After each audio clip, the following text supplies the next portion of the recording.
Curry is one of the best handlers in the league, and when you add his insane scoring ability to it, you have a deadly player who can get past any and everyone. On his good days, he's unstoppable, dribbling past 3 to 4 players like he paid their college fees and absolutely humiliating anyone who dares to guard him. The last thing you want is getting stuck defending him one-on-one because he can embarrass the shit out of you, and it doesn't matter if you're an NBA superstar, a rookie, or a veteran, it does not matter. When Curry's in the mood, he's going to disrespect you, and most of the time there is nothing you can do about it. Today we're going to take a look at 8 times Stephen Curry disrespected NBA players. Before we get into the video, if you want to win a PS5 with NBA 2K22 and Madden NFL 22 included, leave a like, comment, subscribe, and turn on post notifications to enter the giveaway. Kendrick Perkins isn't much of a basketball player anymore. He likes to spend his time nowadays making noise on Twitter and working as a commentator. Honestly, nobody likes Perkins. He says a lot of dumb things, and it's not a surprise that his bum would see him and Curry get in a scuffle. It was the 2018 NBA Finals, and Steph Curry was having one of his best finals performances ever. In Game 1, Steph put up 29 points, but in Game 2, it was as if he was wearing a blindfold. His shots were sloppy, and his off-the-dribble shots didn't seem to be going in. Just as the third quarter was about to end, Curry completely airballed, and Perkins decided it was his time to shine and talk his shit.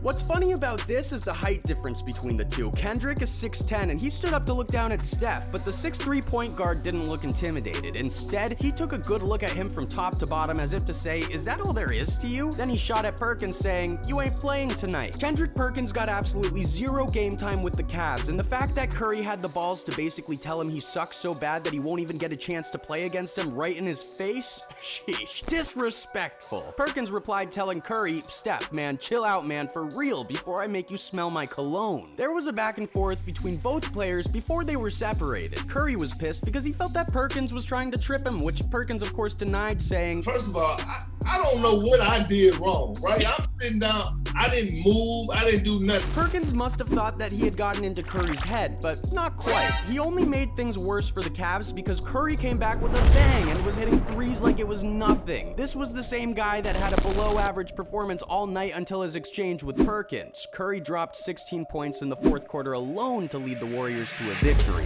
Sheesh. Well, at least he didn't get his ankles completely shattered like Curry's next victim on our list. If there's any game that proves that Curry is one of the best ball handlers of all time, then this has to be one of them. It was 2015 Warriors versus Clippers. Now look, I don't know what got into Curry this day, but mans was ripping this Clippers team apart. With a little under 9 minutes remaining in the third quarter of the game, the Warriors were leading 62-52. Curry received a dribble handoff from Andrew Bogut outside the three-point line looking to take a shot. The only problem was 4 of the 5 Clippers players on the court were all over Curry. When there are that many defenders surrounding you, the only logical thing to do is pass the ball, right? But no, not Curry. He had other things in mind. With a series of all the dribble moves you can think of, Curry left Matt Barnes, DeAndre Jordan, Spencer Hawes, and Chris Paul shocked, confused, and gasping for air before draining a clean three-pointer like there was nobody there with him. Just look at that. Things like this aren't supposed to happen, and you just don't do that to people, especially to players older than you. You gotta respect your elders, man. Just look at Steve Kerr's reaction. Unfortunately for Chris Paul, this was not the last time he got disrespected. It was 2015. The Golden State Warriors traveled to Staples Center in Los Angeles for a thrilling showdown against the Clippers. With just 2.5 minutes remaining in the first half, Curry got the ball, dribbled into the baseline, and was pretty much trapped. But that didn't matter. Not a chance. Curry hit Chris Paul with the nastiest behind the back I have ever seen. It was so bad that he had Chris Paul playing Twister, but Curry wasn't done. Chris Paul tried to get his feet up, but before he could, Curry slashed a smooth corner jumper that left Chris on the floor considering his retirement from the NBA. Wow, disrespectful. Man, if I was Chris Paul, I'd be scared to guard anyone ever again, but I don't think there are as many things as scary as being a center in the NBA, getting stuck in a one-on-one situation where you have to guard Stephen Curry on the perimeter with absolutely no help. Well, that's the story of our old buddy over here, Rudy Gobert. It was the 2017 playoffs, and the Warriors were facing the Jazz in Game 1 of the series. Gobert at the time was a Defensive Player of the Year candidate, and he's usually the one making other players look dumb. but not this time. Gobert switched on to Curry thinking he was gonna lock him up, but little did he know Curry had other plans in mind. Late in the second quarter of the game, Curry took the ball, showed off a couple filthy moves to remind us all why he is one of the best ball handlers in the league, and then left the Jazz big man in a spin cycle. I mean, it was literally so bad Gobert tried to stop Curry by grabbing his jersey. I mean, bro, Gobert, you are a grown man in the NBA grabbing another grown man's jersey. Come on, man, what are you doing? It was so embarrassing, man. Even Flight had a couple things to say. Curry, man, nice. This is game one, Western Conference semifinals. Oh yeah, look who it is. Look who it's on. This Rudy Gobert dude. Clown NBA player. Nice, I just noticed. Now look, that was disrespectful, but not as disrespectful as our next moment on this list. You see, usually when a player sees a really good defender guarding him, they usually can't go ISO. They gotta give up the ball or most likely gotta run a play or something like that. But not Curry, no. This man doesn't care who the hell you are, NBA star, a good defender or a bad defender, he's going to have you hitting the whip and nay-nay like it's 2015 again. What? And there's pretty much nothing NBA players can do about it. I mean, just take a look at Kawhi Leonard here. Kawhi attempted to stop Curry from getting the ball and bit on a fake to the basket and nearly fell when recovering. Curry then faked going back door, making Leonard lose his balance. Then he faked him in the air using an escape dribble before burying a three, making Kawhi look completely lost. Disrespectful. I don't know if Curry has some type of hatred with the Spurs or if he just has a thing for disrespecting the franchise, but unfortunately for them, he's disrespected them more than once. If there was another nickname for Steph Curry, it would be Magic. And look, no disrespect to Magic Johnson, but Curry always manages to prove it over and over again. This move didn't just embarrass the Spurs defenders who looked just as perplexed as you're going to look soon enough, it also brought back memories of Michael Jordan from the early 90s.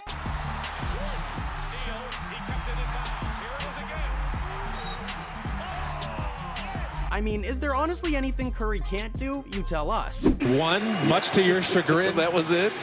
Oh, how did Steph make that? Just look at that and tell us if you've seen anything like that before. At that point, honestly, you just have to give up because there's nothing you can do about something like that. It's the skill set, the precise movement of the jump and the accuracy to find the basket despite turning away from it that's so impressive. I mean, you can't even do this move in 2K. It's just insane, man. The reaction from this guy says it all. Now look, that was pretty disrespectful, but in our next disrespectful moment, Curry literally sent another player on vacation. Jrue Holiday has come a long way from the rookie guard that came out of UCLA. On his good days, he can be a pest to anyone, but not so much to, you guessed it, Stephen Curry himself. Curry and the Warriors took on the Bucks back in December of last year, so with Jrue Holiday brimming with confidence after having a terrific season so far, Curry was about to put the man to the test and shatter all that confidence to completely embarrass him in his usual moment of brilliance. That's just Curry doing what Curry does best. Curry got the ball with about 6 minutes left on the clock and drove right into the court of 4 defenders waiting for him, including our man's Jrue Holiday. But he wasn't done with Holiday just yet. In a blink of an eye, he stepped back into the three-point line, faked a shot, and blew past Holiday, who was already packing his bags leaving for a holiday. Dude literally sent Holiday on a holiday before dropping a floater on his team's head. Disrespectful. Now, trash talking is part of the game of basketball, but when you talk shit to the wrong person, it can go sideways, and unfortunately for our man's Jaylen Brown, it completely backfired. It was March 8th, 2017, Warriors versus Celtics. There was some minor trash talking between Jaylen Brown and Steph Curry, but Curry wasn't having it. You see, Jaylen Brown was a rookie back in 2017, and meanwhile Curry was in his prime. So when you get a rookie trying to talk trash to an MVP and NBA champion, it usually does not turn out well. So Curry decided to get, you guessed it, disrespectful. Curry hit Brown with a step back, pump fake, switch. After the shot, he told Brown, "I own your ass." Yeah, I guess you could say Steph took it personal.